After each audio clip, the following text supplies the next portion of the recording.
Diana, this is from Chelsea. She says, I'm seeing many folks on the Christian left uh, post things telling people to unfollow them if they voted for Trump, talking about how they're going to refuse to be in a relationship with friends or family who voted for Trump. What's your response to this? I find this disturbing to see because it continues to divide us further.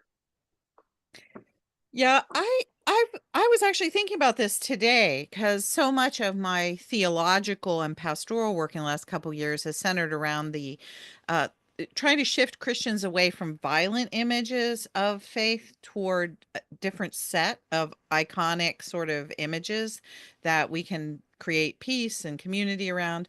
And so I've been talking a lot, for example, from shifting the emphasis of Holy Week from the Friday cross to the Thursday table.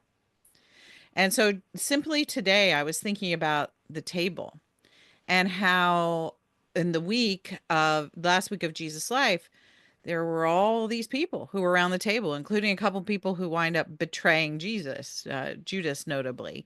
And I'm sure there were people who also left the movement then. You know, they had dinner and they said, this isn't for me. And the big shebang happens on the cross and they're out the door. And so, um, is but the table on Thursday, so many people were there. And Jesus doesn't run any of them off. He feeds them all.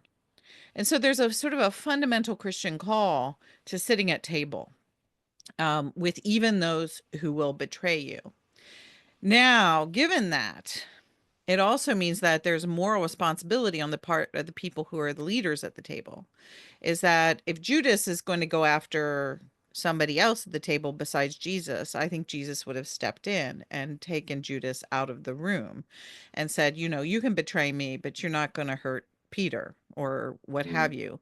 And then there's also the really interesting theological thing that happens when everybody's having dinner at Lazarus's house, right, during last week. And Judas is there and Mary Magdalene is there. And Judas and Mary Magdalene have a big fight over the table. And the table is Judas is mad because Mary Magdalene has spent some of the money to buy perfume and she anoints Jesus' feet with it. And he says, "How can you do that? You have to give the money to the poor." And they literally have a blow up in the presence of Jesus.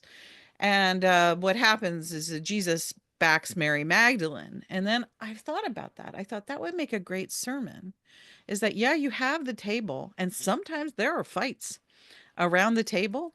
And sometimes you have to keep the table safe by having a person with power stepping in and being willing to protect the people who are the weakest at the table.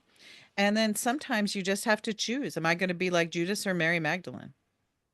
Which of these two biblical characters do I want to live like? And so I think that there's some complexity here. You know, for Christians, it's not a clear blanket answer. Oh, yes, you should always have everybody at the table, or yes, you should exclude all of the people who voted for Trump. I think that the Christian vision is that everybody gets a seat at the table, and then you have to be wise about what is happening around that table and what your part is going to be in creating table fellowship. So that's my answer to the question. Beautiful.